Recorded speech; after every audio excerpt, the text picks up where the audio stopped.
Assalamualaikum warahmatullahi wabarakatuh.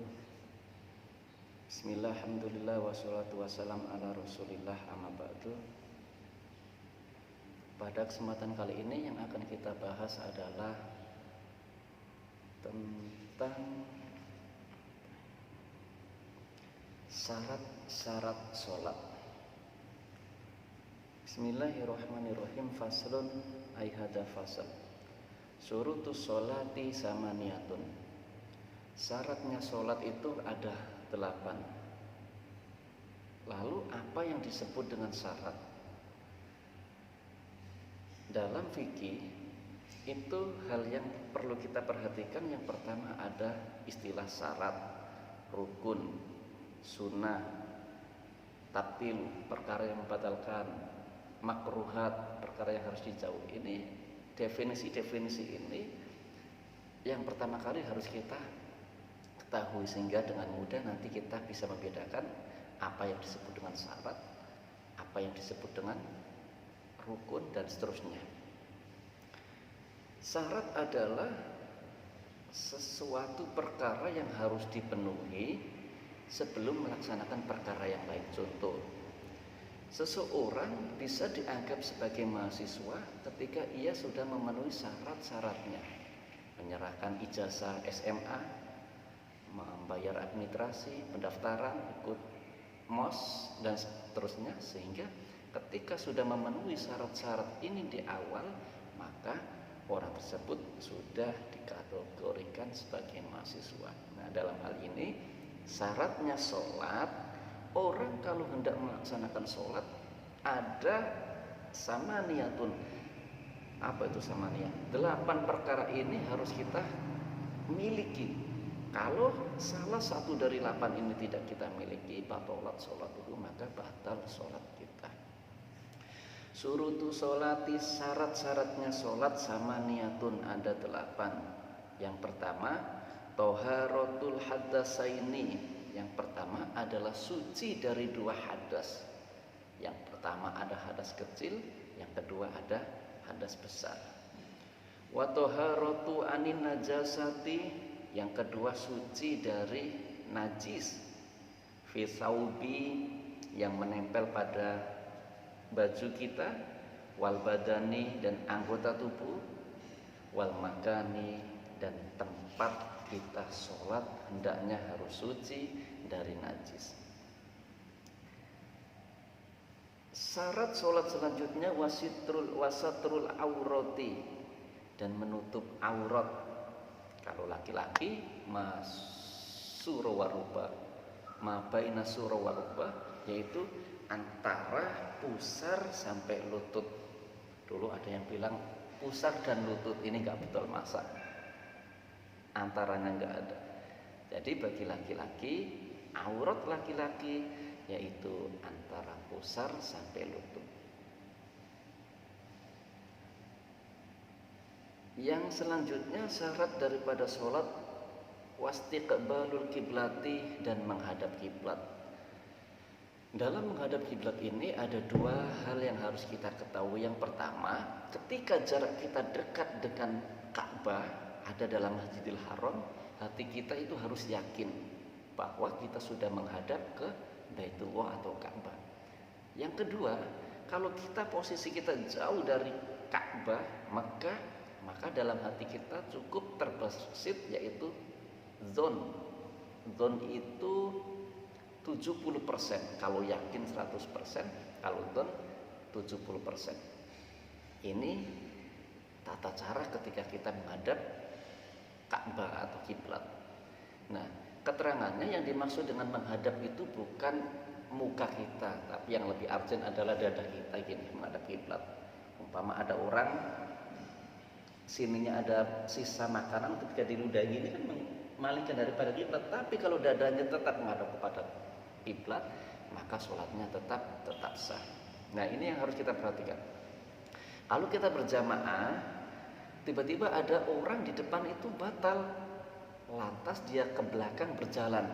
Kalau dia berjalan menggeser mengenai tubuh kita karena kita bergeser dengan orang lain, kalau dada kita kemudian berpaling dari Ka'bah atau kiblat, maka sholat kita tidak sah. Karena apa? Yang dimaksud syarat daripada sholat tetap ketika awal sampai terakhir ritual sholat harus menghadap kiblat, jangan sampai di pertengahan goyang sehingga tidak menghadap kiblat. Ini yang harus kita perhatikan.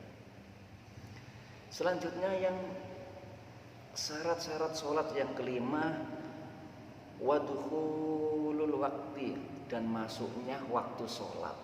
Nah, contoh masuknya waktu sholat adalah telah dikumandangkannya azan. Umpama nih, waktu zuhur adalah jam 12:20.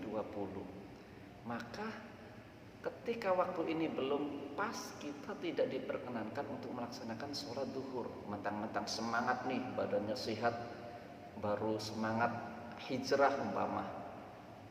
Anak sekarang kan momen-momen hijrah nih, baru jam 11:30 dia sholat apa? Sholat zuhur. Sah enggak? Ya tidak sah, karena syarat yang kelima wadkhulul waktu, harus masuknya waktu sholat. Kalau dalam kitabnya masuknya sholat zuhur ya ketika matahari sudah condong ke barat sehingga bayang-bayang kita kelihatan ke arah timur.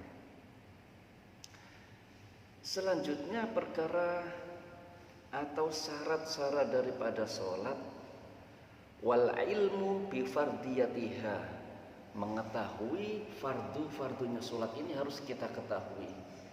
Contoh fardunya sholat, niat ini adalah fardu. Apalagi takbiratul ikram adalah fardu atau ruknul qauli, ini harus kita ketahui. Tidak diperkenankan sunnah dianggap fardu, fardu dianggap sunnah, dicampur adukan itu tidak diperkenankan bagi orang-orang terpelajar, mahasiswa nggak boleh, kecuali bagi orang-orang awam, orang pedesaan, tidak pernah belajar ngaji, nggak pernah ke pesantren, nggak pernah kuliah, menganggap mulai dari awal Allahu Akbar, rukuk, sujud, tahiyat awal akhir itu dianggap semua dipukul rata itu adalah fardu, maka boleh, karena itu untuk beliau-beliau orang yang belum mengenyam pendidikan agama. Tapi untuk kita terutama mahasiswa itu tidak diperkenankan. Makanya ngaji keberapa ini? Wasadisu al ilmu bi fardiyatiha, yang keenam adalah mengetahui fardu atau rukun-rukunnya sholat, dan yang ketujuh wasabiu alla ya'taqida fardun min furudiha sunnatan. Seseorang syarat selanjutnya tidak diperkenankan menganggap fardunya sholat ke dalam sunnah tadi, tidak boleh mencampur adukan. Raful yadaini Allahu akbar, mengangkat tangan ini sunnah tapi dikira wajib, itu tidak boleh. Yang wajib adalah mulutnya berkata Allahu akbar, itu wajib, sedangkan mengangkat kedua tangan hukumnya adalah sunnah. Ini yang harus diketahui. Dan yang terakhir wasaminu, dan yang kedelapan ijtinabul mubtilati, menjauhi perkara-perkara yang bisa membatalkan sholat. Contohnya adalah memanjangkan rukun yang mestinya rukun ini pendek. Ini yang harus diketahui. Mentang-mentang pengen sholatnya dianggap khusyuk, umpama nih, i'tidal, bangun dari ruku, itu adalah masuk kategori rukun yang sifatnya adalah qasrun, pendek. Dia sami Allahu liman hamidah Rabbana, lama kali sampai durasi lamanya itu seperti orang membaca surat Al-Fatihah, maka tidak diperkenankan.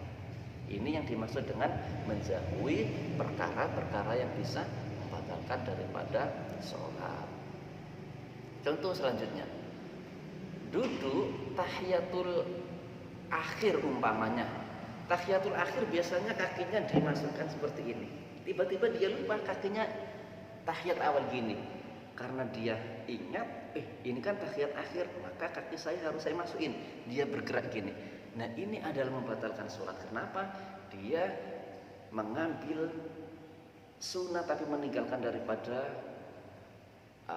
perkara yang membatalkan sholat, yaitu bergerak dengan besar. Nah, bergerak ini memindahkan kan gerak besar sehingga sholat kita batal. Ini yang dimaksud dengan hendaknya dalam syarat yang ke-8 kita antisipasi jangan sampai melakukan perkara yang bisa membatalkan sholat ketika kita di dalam atau sedang mengerjakan sholat.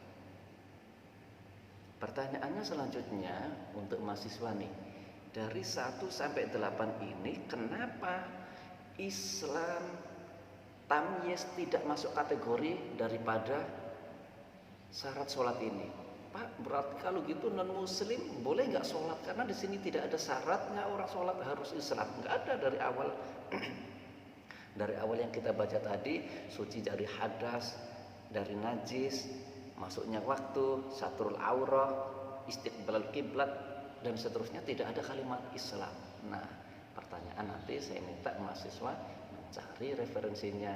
Kenapa dalam syaratnya sholat tidak dimasukkan yang pertama adalah Islam dan yang kedua adalah tamyiz. Sekian, terima kasih. Kita tutup dengan doa kifaratul majelis. Astaghfirullahaladzim, subhanakallahumma bihamdik, asyhadu an la ilaha illa anta, astaghfiruka wa atubu ilaik. Assalamualaikum warahmatullahi